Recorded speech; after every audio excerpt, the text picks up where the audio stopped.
So this is the Rheumatology podcast. It's the CSF author interview. Today we're very, very fortunate to have Professor Paul Emery with us. Hello and welcome back to the CSF Rheumatology author interview podcast, Paul. My name is Professor Peter Nash from the Griffith University in beautiful downtown Brisbane. And today we're joined by Paul, who is now the Arthritis Research UK Professor of Rheumatology and Director of the Leeds Musculoskeletal Biomedical Research Centre at Leeds Teaching Hospitals Trust in the UK. And we're very fortunate to have Paul give us a few minutes. Paul, OBE, former EULAR president, he trained in Walter and Eliza Hall Institute after Cambridge and Guy's and Brompton's, and all the success Paul had, we take complete control over, because if it wasn't for the Walter and Eliza Hall, who knows where Paul would have ended up. So Paul, so welcome. Join us today. We're talking about a paper recently published by Paul in Arthritis Research and Therapy, and it's looking in particular at Baricitinib and its effect on structural joint damage progression in patients with rheumatoid. But just before we get to that, Paul, would you mind filling us in on what's happening in the UK as far as your research at the moment? What are your interests? What are you working on at the moment? Well, we're still looking at optimizing therapy for rheumatoid patients, but our main research interest now is prevention. And that's prevention of inflammatory arthritis. And we have a very large cohort of patients who are at risk. We have a system with primary care throughout the UK, which refers patients to us. And we have various risk models now, so we can very accurately predict timing of the development of clinical arthritis. And we're intervening with various medications and interventions, including periodontal work with active drugs. And now we're extending that to lupus, Sjögren's, scleroderma, and the whole idea is to prevent patients who have an autoimmune diathesis progressing to the phenotype of disease. So this is like an ACPA positive clinic with no clinical symptoms type patient? Yeah, we have. And first degree relatives?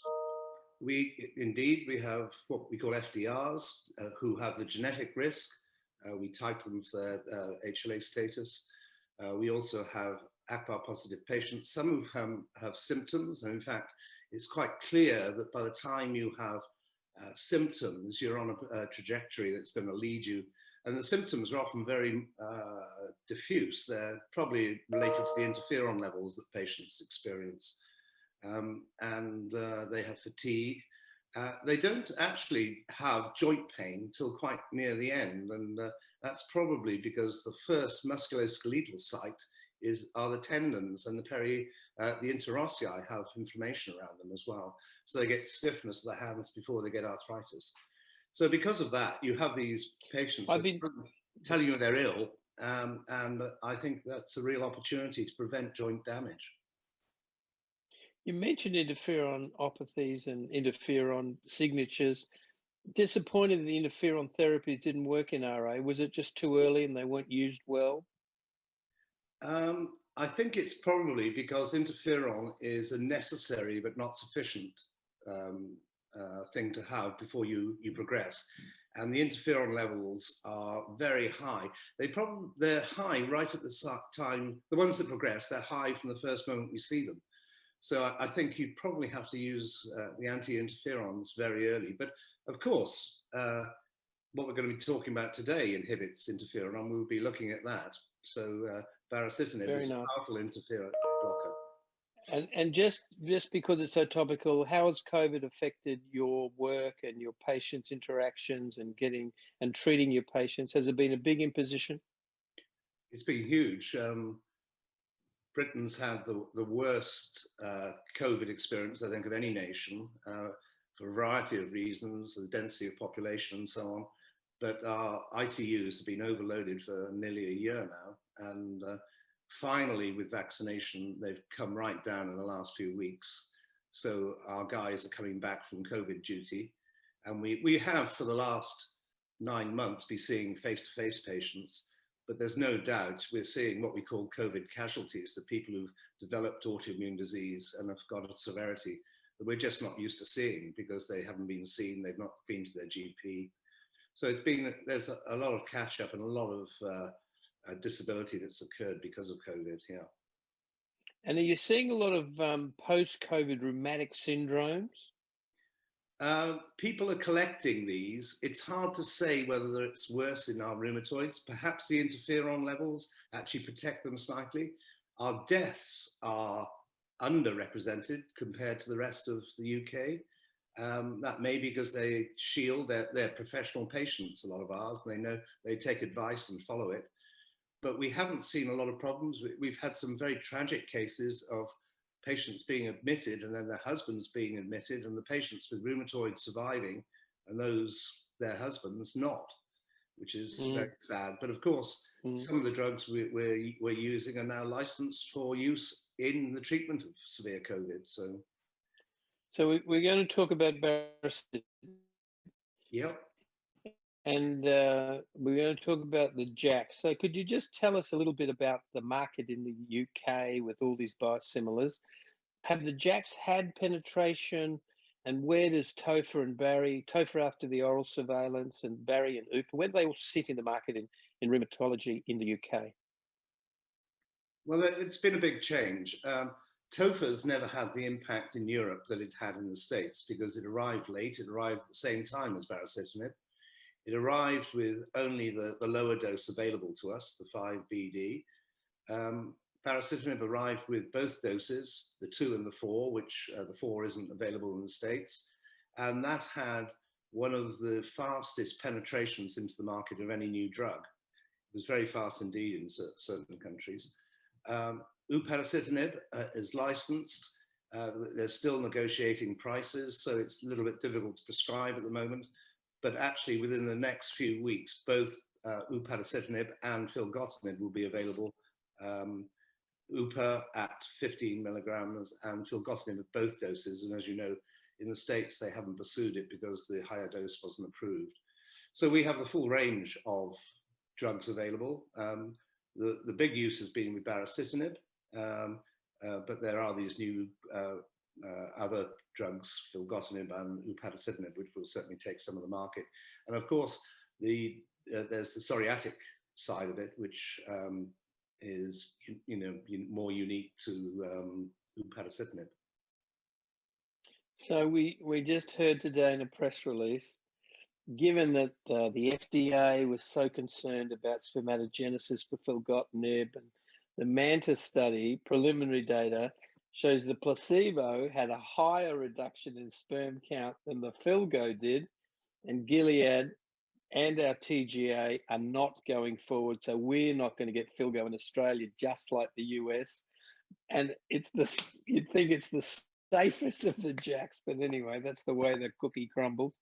So let's talk about your paper. Tell us a little bit about the background to this particular analysis and what were the methods and what you tried to achieve with this analysis.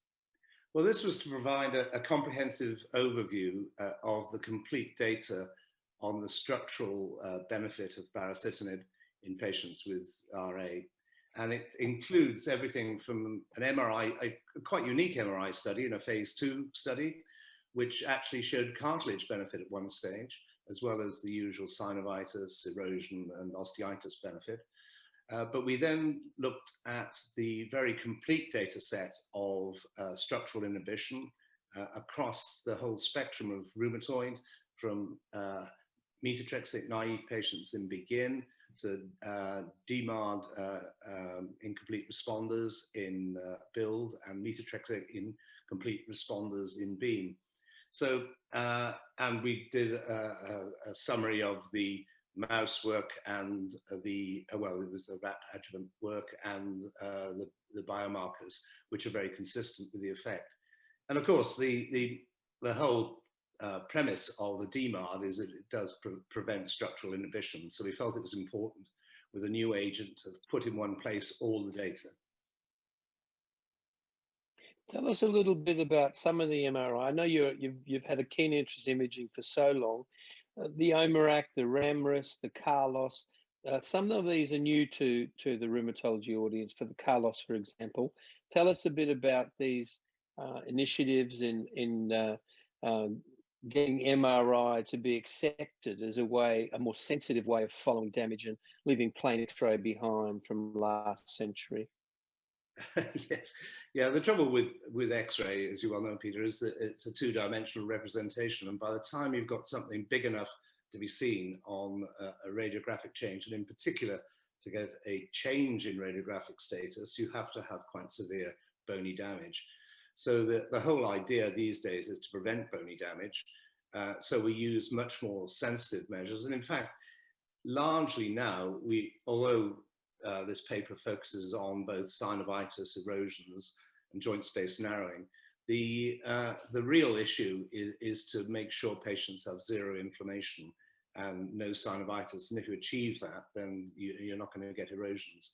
And I'll say a little bit more about that. But the scores you mentioned are exactly as you put. They're standardized scoring systems that allow MRI to be done in a standardized way in different centers, because although it's a very sensitive mechanism, there has been complaints about whether it's standardized and reproducible. But I think that is now accepted. Sadly, it's accepted when we've probably moved on a little bit, but we'd use MRI still for the soft tissue changes, which are equally important.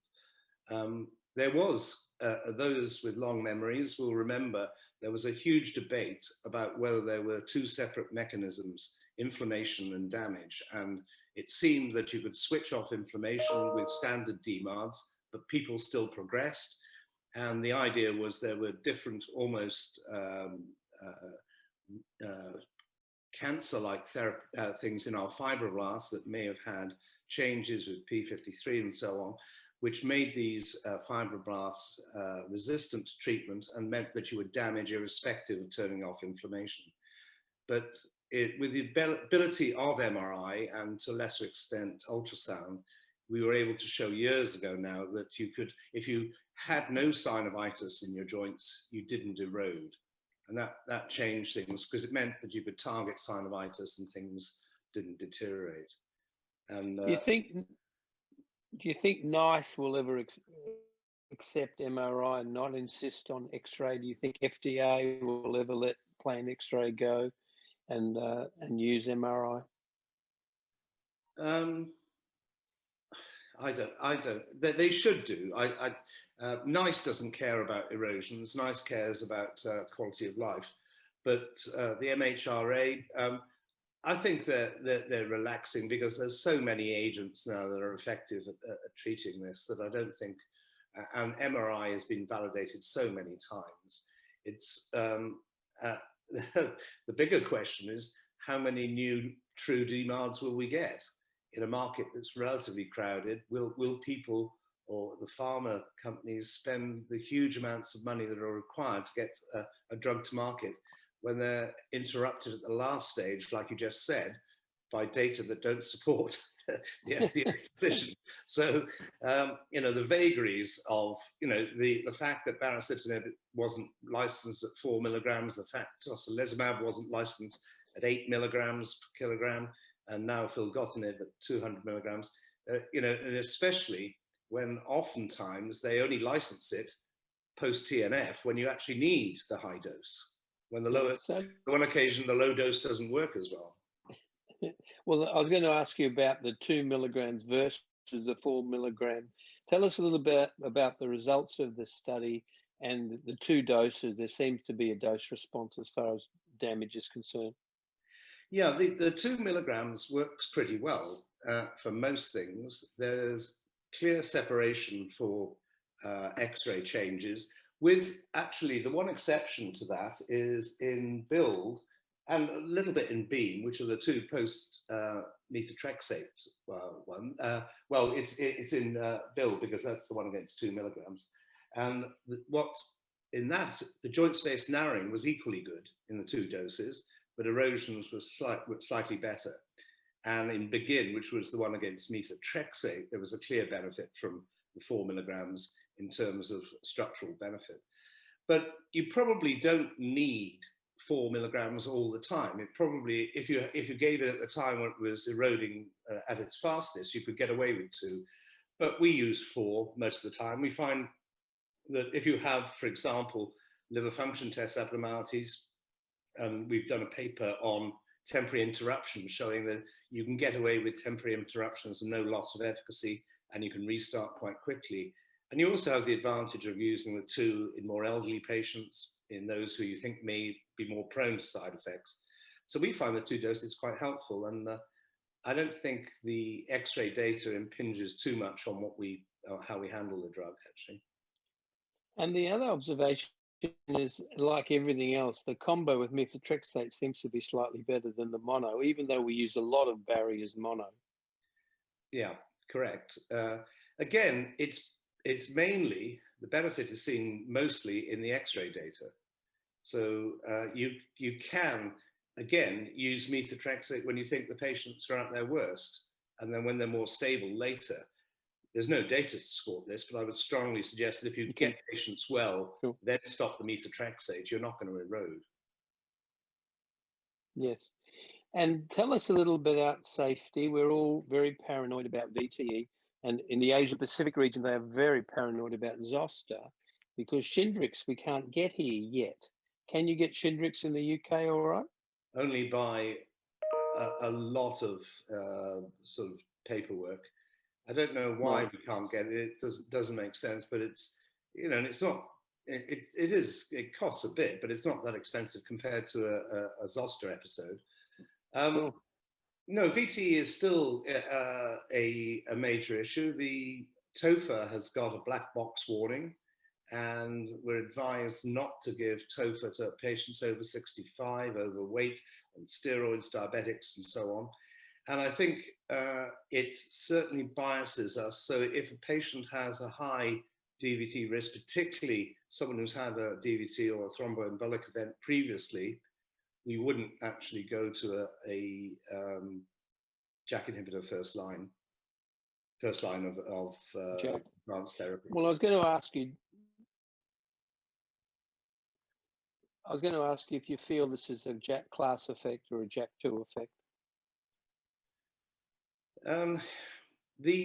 It's difficult to say, I think, at the moment. Filgotinib, as you know, had pretty clean data all the way through its development, but it has seen small numbers of DVTs, as you would rightly expect. Otherwise, it would have to be a therapy for DVT, because rheumatoids have an increased risk. It does seem to be a little less prevalent in the JAK1 selective, but and then you get to the question of whether UPA is truly JAK1 selective or 1/2, and you know, the jury's out. The hemoglobin data does suggest that perhaps Filgo is the most JAK1 selective, though. Yeah, particularly if you push the UPA dose, you start to get anemia. I agree. So tell us the results of your study and any sort of clinical take-home message to the practicing clinician. Well, as I said, this is probably the most comprehensive review of structural damage by a DMARD, and it shows convincingly that it actually works extremely well at preventing erosions at the time. And these were largely patients picked to have rapid erosive rates because they wanted to get data that showed it. So in BEGIN, there's a quite striking reduction in X-ray data compared to methotrexate. In BUILD, you get a dose response in patients with the 2 and then the 4. And as I said, the joint space narrowing, which many people consider to be the most important thing to conserve, because that's representing cartilage, which correlates with late functional deterioration. So that the fact that even the 2 was as good as the 4 and strikingly different to the placebo. And then perhaps the most revealing one, which is the one against adalimumab. And now in BEAM, the combination was used, the adalimumab was compared with 4 milligrams of baricitinib, and the radiographic changes were largely the same in the 2 groups. You really couldn't distinguish them. There wasn't power to show a difference for X-ray damage. What was shown was that the baricitinib was clinically better, But TNF, which has anti-TNFs, which are probably our best gold standard for radiographic change because of the effect on rapid ligand and osteoclast, the fact that JAK inhibitors were equivalent, I think is very impressive.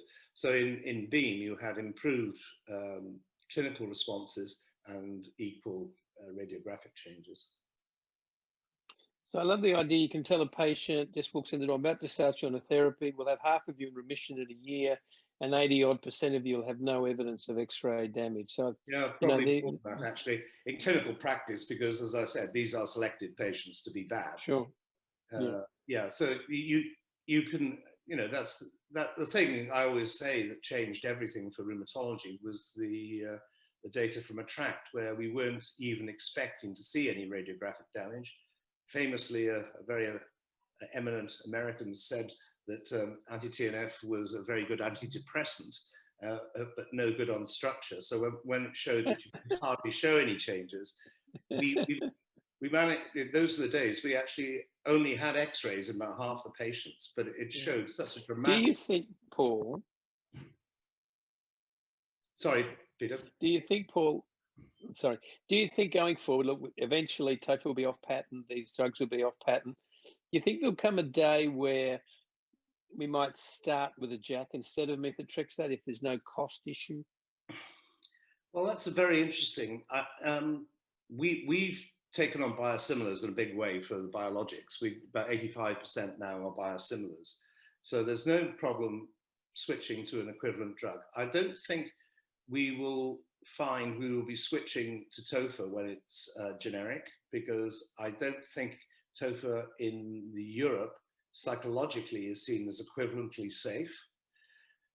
But if you've got TOFA generic and you had a really bad patient and you could use it, because cost-wise it would be cheaper than injectable methotrexate, for example, I don't see why people would not, in those not at risk of any of the side effects, wouldn't use it. No, I think the generics may actually change the first line of therapy more than the second line therapy initially, because it's only TOFA that's coming off patent in England.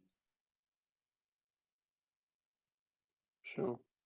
We've done some clinics in Cambodia where they can't afford anything, and to have a cheap generic JAK and cheap methotrexate and cheap cilazapine and cheap prednisone, I think it'll change the world in the third world anyway. So we'll have to wait and see. So any other comments, any take-home message for the clinician from your analysis, particularly the imaging analysis of this JAK? Well, I think once again, it shows that these drugs are true DMARDs, that radiographic damage with the drugs we use nowadays is hopefully something you can almost forget about, that you want to concentrate on the clinical patient and their well-being, and you fortunately don't have to worry too much about what's happening in their joints. And if they preserve joint space narrowing, used earlier, these drugs, along with all the other very effective radiographic inhibitors that we have, will make a long-term difference to joint replacements and so on that we've seen over the years. And I hope it will extend the number of patients who have access to these drugs. So I think it's been a revolution, and you've led that wave, and we appreciate your time, Paul. I got recently a letter from a retiring plastic surgeon who thanked us for the patients we'd sent him over the years and said, you must be doing something right because we're no longer operating on rheumatoid hands. So that for a surgeon to appreciate a difference, that's a revolution in itself. So we thank you for your time, Paul. We know how busy you are. It's been the CSF Fourth Interview podcast. If you'd like to know more about this paper and the others uploaded to the CSF website this month, you can get detailed slide sets are available in the publication section at cytokinesignaling.com. Please subscribe to this podcast on iTunes, tell your friends, wherever you get your podcast from. Give us some feedback, let us know what you think. And thanks so much, Paul. We appreciate your time and trouble. Cheers. Cheers, Peter. All the best. All the best. Thanks, guys. We've got all of that. Oh, they've already left.